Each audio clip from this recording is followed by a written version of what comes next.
ലോകകപ്പ് ഫുട്ബോൾ എന്നാൽ സാധാരണക്കാരന് വെറും ഒരു കായിക മാമാങ്കമല്ല. അത് വംശീയതയുടെയും അതിർത്തികളുടെയും വലിപ്പച്ചെറുപ്പമില്ലാത്ത ഭൂഗോളത്തിന്റെ ഒരൊറ്റ പന്തിലേക്ക് ചുരുക്കുന്ന ഒരു വികാരമാണ്. ലോകത്തിന്റെ നാനാഭാഗങ്ങളിൽ നിന്നുള്ള കൊമ്പന്മാർ ഒരേ മണ്ണിൽ വന്ന് സ്വർണ്ണ കിരീടത്തിനായി ചോരയൊഴുക്കുന്ന മഹാമേള. എന്നാൽ 2026 ഫിഫ ലോകകപ്പിന്റെ പുൽമൈതാനങ്ങളിലേക്ക് ഒരു ടീം വരുന്നുണ്ട്. അവരുടെ യാത്ര മറ്റാരെപ്പോലെയുമല്ല. മൈതാനത്തെ 11 എതിരാളികളെ മാത്രമല്ല അവർക്ക് നേരിടേണ്ടത്, മറിച്ച് അതിർത്തിയിലെ തോക്കുകളെയും ശ്വാസം മുട്ടിക്കുന്ന രാഷ്ട്രീയ പകയുടെ കരിനിഴലുകളെയുമാണ് അവർക്ക് വെട്ടിമാറ്റേണ്ടത്. ആ ടീമിന്റെ പേരാണ് ഇറാൻ. കളി തുടങ്ങും മുൻപേ വിലക്കുകളും ഇരുമ്പുമുറ തീർത്ത് ആതിഥേയർ കാത്തിരിക്കുമ്പോൾ ചോരയും കനലും നെഞ്ചിലേറ്റി പന്തുരുട്ടാൻ വരുന്ന ഇറാൻ സിംഹങ്ങളുടെ പോരാട്ടം കായിക ചരിത്രത്തിലെ തന്നെ ഏറ്റവും വലിയ അതിജീവന കഥയായി മാറുകയാണ്. ഫുട്ബോൾ എന്ന വികാരം എല്ലാ അതിർവരമ്പുകളെയും തകർക്കുമെന്ന് നമ്മൾ ആവർത്തിച്ച് വിശ്വസിക്കുമ്പോഴും അമേരിക്കൻ മണ്ണിൽ ഇറാൻ പട നേരിടുന്ന ഈ സമാനതകളില്ലാത്ത പ്രതിസന്ധി കായിക രംഗത്തെ രാഷ്ട്രീയവൽക്കരണത്തിന്റെ ആഴം വ്യക്തമാക്കുന്നു. മെക്സിക്കോയിലെ ഇറാൻ അംബാസഡർ അബോൾ ഫാസൽ പങ്കുവച്ച ഞെട്ടിക്കുന്ന ചില വിവരങ്ങളാണ് ഈ ചർച്ചകൾക്ക് അന്താരാഷ്ട്ര തലത്തിൽ തുടക്കമിട്ടത്. അദ്ദേഹത്തിന്റെ വാക്കുകൾ കേട്ട് ലോക കായിക പ്രേമികളുടെ നെഞ്ചൊന്ന് പിടഞ്ഞു. മത്സരമുള്ള ദിവസം രാവിലെ മാത്രം അമേരിക്കയിൽ പ്രവേശിക്കുക, കളി കഴിഞ്ഞാൽ അതേ ദിവസം തന്നെ മടങ്ങുക, സ്വന്തം രാജ്യത്തിന്റെ പതാക വാനോളം ഉയർത്താൻ ബൂട്ട് കെട്ടുന്ന കളിക്കാർക്കൊന്ന് വിശ്രമിക്കാൻ പോലും ആതിഥേയ മണ്ണിൽ അനുവാദമില്ലെന്ന തരത്തിലുള്ള റിപ്പോർട്ടുകൾ പുറത്തു വരുമ്പോൾ അത് കേവലം ഒരു കായിക വാർത്തയല്ലാതായി മാറുന്നു. രാഷ്ട്രീയ വൈരാഗ്യത്തിന്റെ കരിനിഴലിൽ പെട്ടുപോയ ഒരു കൂട്ടം പ്രതിഭാധരരായ കായിക താരങ്ങളുടെ അവകാശ ലംഘനമായി ഇത് വിലയിരുത്തപ്പെടുന്നു. നയതന്ത്ര തലത്തിലുള്ള സംഘർഷങ്ങൾക്ക് എങ്ങനെയൊക്കെയാണ് കായിക താരങ്ങളുടെ മാനസിക അവസ്ഥയും കളിമിടുക്കിനെയും ബാധിക്കാമെന്നതിന്റെ ഉത്തമ ഉദാഹരണമാണിത്. ലോകകപ്പ് പോലൊരു വലിയ ടൂർണമെന്റിൽ പങ്കെടുക്കുന്ന താരങ്ങൾക്ക് മാനസികവും ശാരീരികവുമായ വിശ്രമം അത്യന്തം അപേക്ഷിതമായിരിക്കും. ഇത്തരമൊരു യാത്രാ സമ്മർദ്ദം അവരെ മാനസികമായി തളർത്താൻ ലക്ഷ്യമിട്ടുള്ളതാണെന്ന ആക്ഷേപവും ശക്തമാണ്. ഇറാൻ തങ്ങൾക്ക് കടുത്ത നിബന്ധനകളോടെ വിസ അനുവദിച്ചെങ്കിലും അവരുടെ സപ്പോർട്ട് സ്റ്റാഫിനും ഫെഡറേഷൻ ഭാരവാഹികൾക്കും നേരെ അമേരിക്കൻ ഭരണകൂടം ചുവപ്പുനാട വീശി. ഇറാൻ ഫുട്ബോൾ ഫെഡറേഷന്റെ പ്രസിഡന്റ് മെഹ്ദി താജ് ഉൾപ്പെടെയുള്ള ചില സുപ്രധാന സപ്പോർട്ട് സ്റ്റാഫുകൾക്ക് വിസ നിഷേധിക്കപ്പെട്ടത് വിവാദങ്ങൾക്ക് കൂടുതൽ ഇന്ധനമായി. ഒരു അന്താരാഷ്ട്ര കായിക മേളയിൽ പങ്കെടുക്കുമ്പോൾ കളിക്കാർക്ക് മാത്രം വിസ നൽകുകയും അവരുടെ പരിശീലകർക്കും മാനേജ്മെന്റുകാർക്കും വിലക്കേർപ്പെടുത്തുകയും ചെയ്യുന്നത് ടീമിന്റെ തന്ത്രപരമായ നീക്കങ്ങളെയും ഒത്തൊരുമയും ദോഷകരമായി ബാധിക്കും. യുദ്ധവും നയതന്ത്ര സംഘർഷവും നിലനിൽക്കുന്ന രണ്ട് രാജ്യങ്ങൾക്കിടയിലെ അവിശ്വാസം ഫുട്ബോൾ മൈതാനത്തേക്ക് പൂർണ്ണമായി വ്യാപിച്ചിരിക്കുകയാണ്. ഫിഫയുടെ ചട്ടങ്ങൾ അനുസരിച്ച് രാഷ്ട്രീയം കായിക രംഗത്ത് ഇടപെടാൻ പാടില്ലെന്ന കർശന നിർദ്ദേശമുണ്ടെങ്കിലും ആതിഥേയ രാജ്യം തങ്ങളുടെ വിസ നിയമങ്ങളും പരമാധികാരവും മുൻനിർത്തി ഇത്തരം നീക്കങ്ങൾ നടത്തുമ്പോൾ അന്താരാഷ്ട്ര ഫുട്ബോൾ ഫെഡറേഷൻ പോലും പലപ്പോഴും നിസ്സഹായരാകുന്നു. പ്രതിസന്ധികൾ ഇറാന്റെ ലോകകപ്പ് ഒരുക്കങ്ങളെ തുടക്കം മുതലേ വേട്ടയാടിയിരുന്നു. ആദ്യം അമേരിക്കയിലെ അരിസോണയിൽ വിപുലമായ ഒരു പരിശീലന ക്യാമ്പ് സംഘടിപ്പിക്കാനായിരുന്നു ഇറാന്റെ ഫുട്ബോൾ അസോസിയേഷൻ പദ്ധതിയിട്ടിരുന്നത്. അവിടുത്തെ കാലാവസ്ഥയോടും മൈതാനങ്ങളോടും പൊരുത്തപ്പെടാൻ ഇത് ടീമിനെ സഹായിക്കുമായിരുന്നു. എന്നാൽ രാഷ്ട്രീയ സാഹചര്യം മോശമായതോടെയും വിസ അനിശ്ചിതത്വത്തിലായതോടെയും ആ തീരുമാനം അവർക്ക് ഉപേക്ഷിക്കേണ്ടി വന്നു.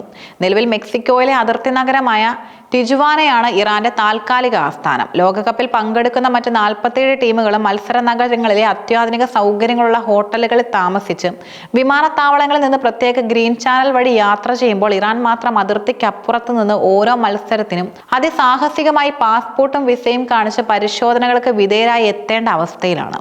അതേസമയം ഈ വിവാദങ്ങൾ അന്താരാഷ്ട്ര തലത്തിൽ വലിയ ചർച്ചയായതോടെ ഇറാൻ ദേശീയ ടീമിന്റെ വക്താവ് അമീർ മഹ്ദി അലവി ചില റിപ്പോർട്ടുകൾ ഭാഗികമായി തള്ളിക്കളഞ്ഞ് രംഗത്തെത്തിയിരുന്നു.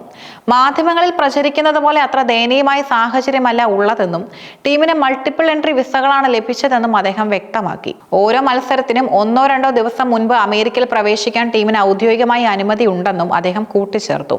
എന്നിരുന്നാലും ഇറാൻ ടീമിനെ ചുറ്റിപ്പറ്റിയുള്ള അനിശ്ചിതത്വം പൂർണ്ണമായി അവസാനിച്ചിട്ടില്ല എന്നതാണ് വാസ്തവം. കാരണം മത്സരത്തിന് 1-2 ദിവസം മുൻപ് മാത്രം വരിക എന്ന് പറയുന്നതും മറ്റു ടീമുകളെ പോലെ ആതിഥേയ മണ്ണിൽ ആഴ്ചകളോളം ക്യാമ്പ് ചെയ്യുന്നതും തമ്മിൽ ആകാശവും ഭൂമിയും തമ്മിലുള്ള വ്യത്യാസമുണ്ട്. യാത്രാക്ഷീണവും കനത്ത സുരക്ഷാ പരിശോധനകൾ സൃഷ്ടിക്കുന്ന മാനസിക സമ്മർദ്ദവും കളിക്കാരുടെ കളിമികവിനെ ബാധിക്കുമെന്ന കാര്യത്തിൽ തർക്കമില്ല. ഈ കടുത്ത പ്രതിസന്ധികൾക്കിടയിലും ഇറാന്റെ ലക്ഷ്യം മൈതാനത്തെ പച്ചപ്പുല്ലിൽ തങ്ങളുടെ കഴിവ് തെളിയിക്കുക എന്നത് മാത്രമാണ്. ഗ്രൂപ്പ് ഘട്ടത്തിൽ ശക്തരായ എതിരാളികളാണ് അവരെ കാത്തിരിക്കുന്നത്. ഇറാന്റെ ലോകകപ്പ് മത്സരക്രമം ഇപ്രകാരമാണ്. Iran vs New Zealand. ടൂർണമെന്റിലെ തങ്ങളുടെ ആദ്യ മത്സരത്തിൽ പസഫിക് കരുത്തരായ ന്യൂസിലൻഡിനെയാണ് ഇറാൻ നേരിടുന്നത്.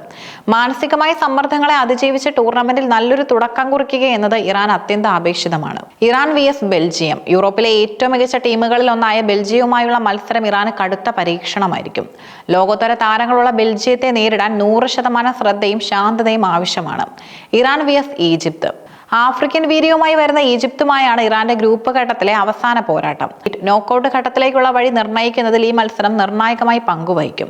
ലോകത്തിന്റെ കണ്ണുകൾ ഇപ്പോൾ ഇറാന്റെ കളിയേക്കാൾ കൂടുതൽ അവരുടെ യാത്രയിലും അവർ നേരിടുന്ന നയതന്ത്ര പ്രതിസന്ധികളിലുമായിരിക്കും. കാരണം ഇത് ഒരു സാധാരണ ലോകകപ്പ് കഥയല്ല. ഫുട്ബോൾ ചരിത്രത്തിൽ ആദ്യമായാണ് കടുത്ത രാഷ്ട്രീയ സംഘർഷവും യുദ്ധപ്രീതിയും നേരിടുന്ന ഒരു രാജ്യത്തിന്റെ ദേശീയ ടീം തങ്ങളെ ശത്രുവായി പ്രഖ്യാപിച്ച ഒരു ആതിഥേയ രാജ്യത്തിന്റെ മണ്ണിൽ ഇത്തരമൊരു സങ്കീർണ സാഹചര്യത്തിൽ ലോകകപ്പ് കളിക്കാൻ എത്തുന്നത്. അതുകൊണ്ട് തന്നെ ഇറാന്റെ ഓരോ മത്സരവും കേവലം ഒരു കായിക മത്സരം മാത്രമല്ല, രാഷ്ട്രീയവും കായികവും തമ്മിലുള്ള വിചിത്രമായ ഏറ്റുമുട്ടലിന്റെ പ്രതീകം കൂടിയാണ്. ഇറാനും അമേരിക്കയും ഫുട്ബോൾ മൈതാനത്ത് ഏറ്റുമുട്ടുന്നത് ഇത് ആദ്യമായില്ല. കായിക ചരിത്രത്തിലെ തന്നെ ഏറ്റവും രാഷ്ട്രീയ പ്രാധാന്യമുള്ള മത്സരങ്ങൾ ഒന്ന് നടന്നത് 1998 ഫ്രാൻസ് ലോകകപ്പിലായിരുന്നു. അന്ന് ഗ്രൂപ്പ് ഘട്ടത്തിൽ ഇരു ടീമുകളും നേർക്കുനേർ വന്നപ്പോൾ ലോകം ശ്വാസമടക്കിയാണ് അത് വീക്ഷിച്ചത്. എന്നാൽ അന്ന് മൈതാനത്ത് കണ്ടത് രാഷ്ട്രീയ പകയായിരുന്നില്ല, മറിച്ച് കായിക രംഗത്തിന്റെ മാനവികതയായിരുന്നു. മത്സരത്തിന് മുൻപ് ഇറാൻ കളിക്കാർ അമേരിക്കൻ താരങ്ങൾക്ക് സമാധാനത്തിന്റെ പ്രതീകമായി വെളുത്ത റോസാപ്പൂക്കൾ സമ്മാനിച്ചു. ഇരു ടീമുകളും ഒരുമിച്ച് നിന്ന് ഫോട്ടോ എടുത്തു. അന്ന് 1-2 ഗോളുകൾക്ക് അമേരിക്കയെ പരാജയപ്പെടുത്തി ഇറാൻ ചരിത്രപരമായ വിജയം നേടി. മൈതാനത്തിന് പുറത്തെ രാഷ്ട്രീയം എന്തു തന്നെയായാലും കളി തുടങ്ങുമ്പോൾ താരങ്ങൾ പരസ്പരം ബഹുമാനിക്കുന്നു എന്നതിന്റെ തെളിവായിരുന്നു ആ മത്സരം. എന്നാൽ 2026 എത്തുമ്പോൾ കളം മാറുകയും കളി അമേരിക്കൻ മണ്ണിലേക്ക് മാറുകയും ചെയ്തപ്പോൾ നയതന്ത്രപരമായ നിയന്ത്രണങ്ങൾ കൂടുതൽ കർശനമായിരിക്കുകയാണ്.